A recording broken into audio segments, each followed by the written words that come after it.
So here we go, part 5 of our visit with the crazy chicken lady and my neighbor Kayleen. In this part, we're gonna, amongst other things, we're gonna go visit her coop, looking at her roosting bars, her laying boxes, or laying tunnel, I should say, and how she does things inside the coop.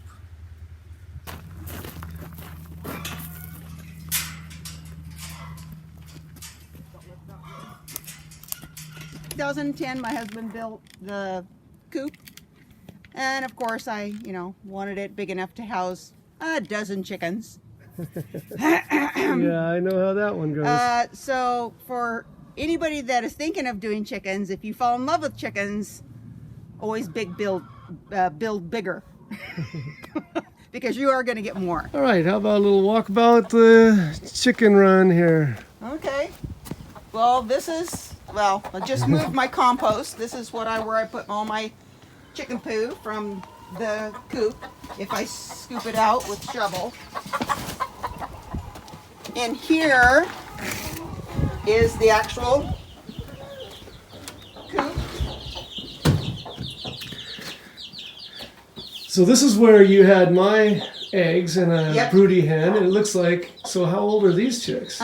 These chicks are just a little over 2 weeks old. Actually, they'll be 2 weeks old tomorrow. And how long will you keep them in here before they... The mom will probably, well, depending on the mom, they'll wean them anywhere from 4 weeks up to 3 months. Some moms will keep their chicks for a long time. She's a new broody mom that I have not had chicks with before, so I don't know what her MO is going to be. She could wean them at 4 weeks. What do you mean by weaning them? Obviously they're not nursing. Well, They're just kicking them out of the nest and saying you're on your own? Yeah, pretty much what she'll start doing, and a lot of people mistake it for aggression, is she will start pecking at them to tell them, hey, leave me alone, I don't want anything to do with you anymore, go fend for yourself. That's not aggression. That's her telling them it's time for you to be on your own. Okay, so she hatched all these chicks in here? She hatched all these chicks in a nest outside my orchard and came off her nest at 11:19 p.m. because we had a big light on and she thought it was daylight. And we had to go out into the orchard under all the sticker bars and collect these guys. And imagine they were half the size they are now. That was kind of precarious. Yeah. And so it looks... So you have a roost. You must have multiple roosters. It looks like you have 2 different breeds here. I do. Actually, I've got 6 roosters. The one in the front, its dad, the little gray one, that's just the one there in the front.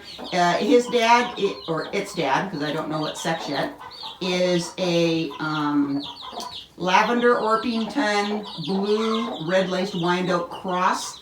And then, of course, she's the mom, so it is a mixed breed. So it's got probably 4 breeds in that chick, or genetics in that chick, from 4 different, well, I should say 4 different varieties.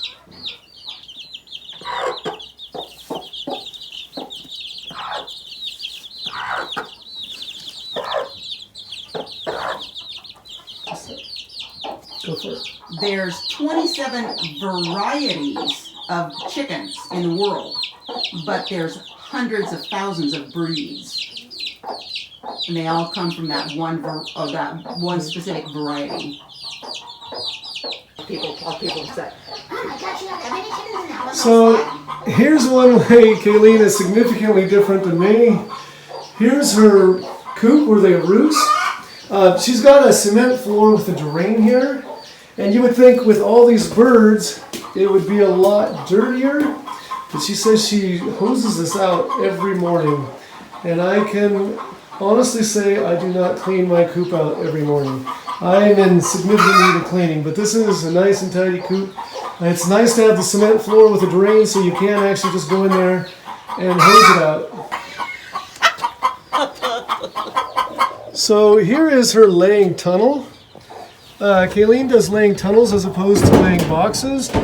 She convinced me this is the way to go, and actually I have laying tunnels, but I don't have as many birds competing for space as she does. But yeah, I'll have birds sitting on top of each other sometimes trying to lay, but never this many in the tunnel at once. And then this is a broody hen here that's got her head buried underneath another one.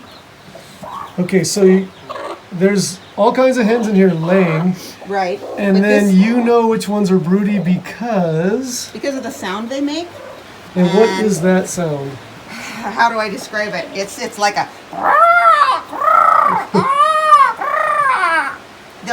they're basically screaming at me, leave me alone, I want to sit on eggs. They're not in there laying an egg. Like this one is laying.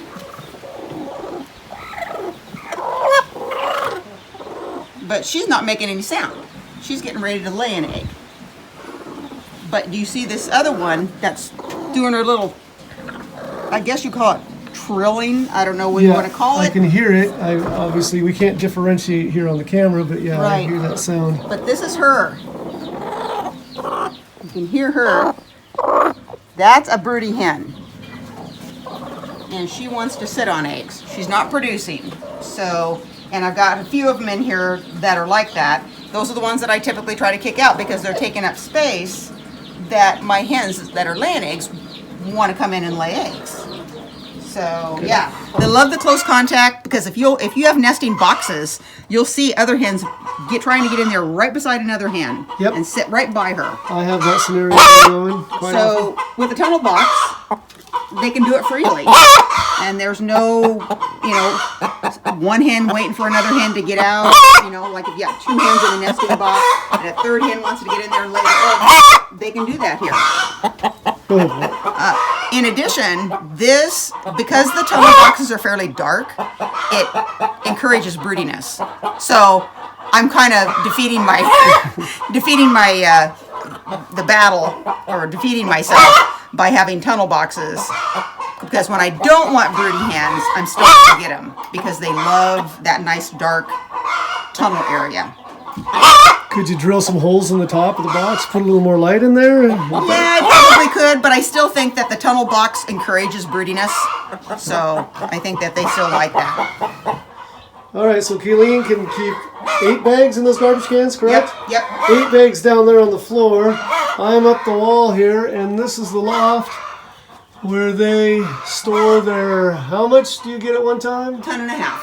They can get 1.5 tons that they put up here, and then throw 8 bags down at a time so that they don't have to be up and down all the time. Right. All right, thanks for joining me on the Flanagan Homestead when I came to visit my neighbor and friend, Kayleen, the crazy chicken lady. And see you again on the Flanagan Homestead, where Christmas trees are my business, teaching, including horticulture, is my job, and outdoor projects are my passion.